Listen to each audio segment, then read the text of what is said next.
Hamas chief Ismail హనియాను లక్ష్యంగా చేసుకున్న Israel ఆయనను చంపడానికి గత 2 నెలల నుండే పకడ్బందీగా ప్లాన్ చేసిందట. టెహరాన్లోని పోష్ ఏరియాలో ఆయన నివసిస్తున్న గెస్ట్ హౌస్లో 2 నెలల క్రితమే రహస్యంగా బాంబులు అమర్చారట. తీరా బుధవారం నాడు తెల్లవారుజామున అదను చూసి రిమోట్ నొక్కగానే హానియా అనంతలోకాలకు తరలి వెళ్ళిపోయాడు. సుమారు 2 నెలల పాటు వేచి చూసిన ఇజ్రాయిల్ అనుకున్న లక్ష్యాన్ని సాధించింది. హానియాను ఎలా చంపింది న్యూయార్క్ టైమ్స్కు ప్రత్యేక కథనం కూడా ప్రచురించింది.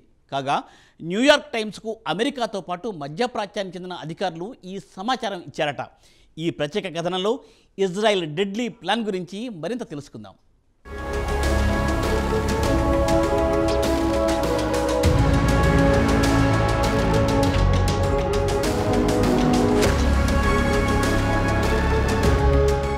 పిట్ట కొంచెం కూత ఘనం అనేది మన తెలుగు సామెత.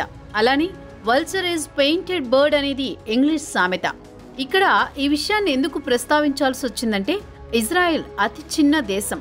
ఆ దేశం చుట్టుపక్కల అన్ని ముస్లిం దేశాలే. ఇజ్రాయెల్పై ఎవరైనా దాడి చేస్తే వారు ప్రపంచంలో ఏ మారుమూల ప్రాంతంలో దాక్కున్నా లేపేస్తామని ఇజ్రాయెల్ హెచ్చరిస్తోంది. వారు చెప్పినట్టే హమాస్కు చెందిన బడా నాయకుల కళ్ల ముందే కనుమరుగవుతున్నారు. హమాస్ ఎత్తులను ఇజ్రాయెల్ చిత్తు చేస్తోంది. ఇటీవల హమాస్కు చెందిన 2 కీలక నేతలు, ఒకరు ఇస్మాయిల్ హనియా, రెండో వ్యక్తి హమాస్ మిలిటరీ చీఫ్ మహ్మద్ డయీఫ్. వీరిద్దరూ హమాస్కు అత్యంత కీలకమైన వ్యక్తులు. ప్రస్తుతం ఇద్దరిని మట్టుబట్టింది ఇజ్రాయెల్.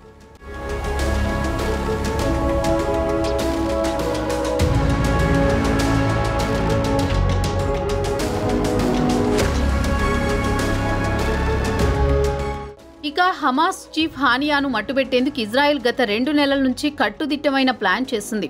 తరచూ ఇరాన్కు వచ్చే హానియా టెహరాన్లోని పోష్ ఏరియాలోని ఓ గెస్ట్ హౌస్లో బస చేస్తుంటారు. ఇది కనిపెట్టిన ఇజ్రాయెల్ 2 నెలల క్రితమే అత్యంత రహస్యంగా గెస్ట్ హౌస్కు బాంబులు తరలించింది. గత 2 నెలల నుంచి హానియా ఈ గెస్ట్ హౌస్కి ఎప్పుడు వస్తాడా అని కళ్ళు కాయలు కాచేలా ఎదురు చూసింది. ఎట్టకేలకు ఆయన మంగళవారం ఇరాన్ ప్రెసిడెంట్ మసూద్ పెజెష్కియాన్ ప్రమాణ స్వీకారానికి ముఖ్య అతిథిగా రావడం, తర్వాత ఇరాన్ సుప్రీం లీడర్ ఖమేనీతో భేటీ అయిన తర్వాత రాత్రి గెస్ట్ హౌస్కి చేరుకున్నారు.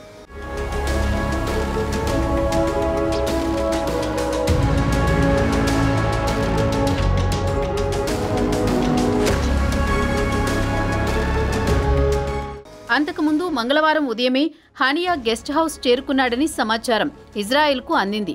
సమయం కోసం ఎదురు చూస్తున్న ఇజ్రాయెల్ రిమోట్ కంట్రోల్ ద్వారా బాంబును పేల్చేసింది. బాంబు దాడికి బిల్డింగ్ కూలిపోయింది. ఈ దాడిలో హానియాతో పాటు ఆయన బాడీగార్డ్ 2 మృతి చెందారు. ఈ దాడి వెనుక నమ్మకద్రోహులైన జియోనిస్టులు ఉన్నారని ఇరాన్ శాపనార్థాలు పెట్టింది. అయితే హానియా నివసిస్తున్న ఈ గెస్ట్ హౌస్ను ఇరాన్కు చెందిన ఇస్లామిక్ రెవల్యూషనరీ గార్డ్స్ కాపలా కాస్తుంటారు. పటిష్టమైన భద్రత ఉన్న బలమైన నాయకుణ్ణి కోల్పోయింది. హమాస్ చీఫ్ మృతితో ఇజ్రాయెల్ హమాస్ మధ్య చర్చలకు ప్రస్తుతానికి తెరపడినట్లే. దీంతో మరోమారు మధ్యప్రాచ్యంలో తీవ్ర ఉద్రిక్త పరిస్థితులు నెలకొనే అవకాశాలు స్పష్టంగా కనిపిస్తున్నాయి.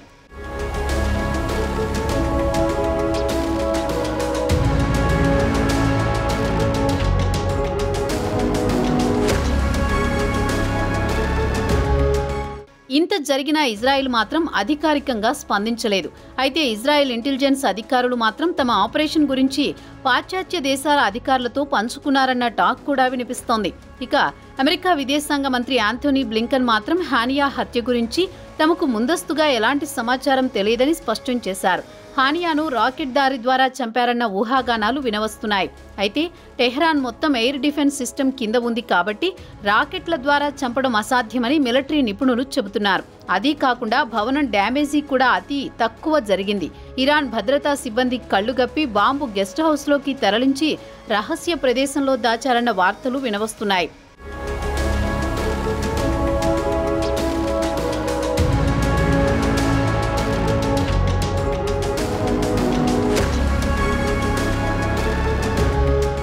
ఇదిలా ఉండగా టెహ్రాన్లో కొంతమంది హానియా బస చేసిన భవనం కిటికీపై రాకెట్ లాంటిది దూసుకుపోయిన దృశ్యం కనిపించిందని చెబుతున్నారు.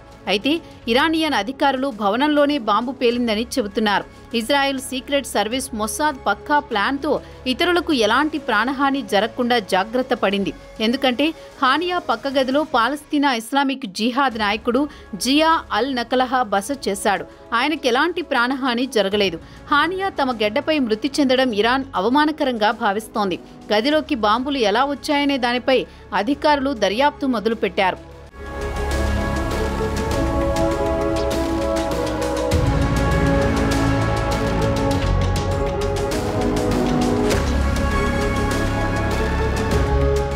అక్టోబర్ 7 తెల్లవారుజామున హమాస్ మిలిటెంట్లు ఇజ్రాయెల్పై పెద్ద ఎత్తున దాడులకు తెగబడ్డారు.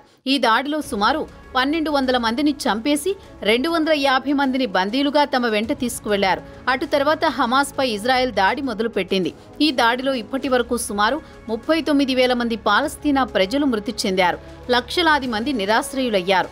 ఇజ్రాయేలీ గూఢచర సంస్థ మొస్సాద్ చీఫ్ డేవిడ్ బరేనా గత ఏడాది ఇజ్రాయెల్పై దాడిలో పాల్గొన్న ప్రతి ఒక్క నాయకుడిని చంపేస్తానని హెచ్చరించారు. ప్రస్తుతం అదే జరుగుతోంది. ఇదిలా ఉండగా బరేనా 1972లో మ్యూనిచ్ ఒలింపిక్స్ క్రీడల్లో పాల్గొనడానికి వెళ్లిన 11 మంది ఇజ్రాయిలీ అథ్లెట్లను దారుణంగా హత్య చేశారు. పాలస్తీనియన్లు దీనికి మొస్సాద్ ప్రతీకారం తీర్చుకుందన్న విషయాన్ని గుర్తు చేశారు.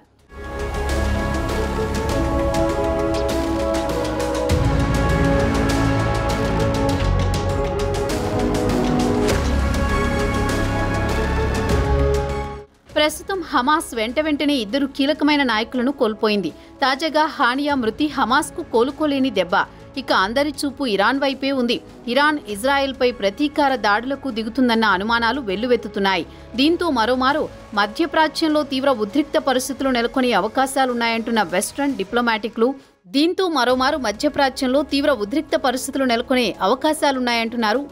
డిప్లొమాటిక్లు.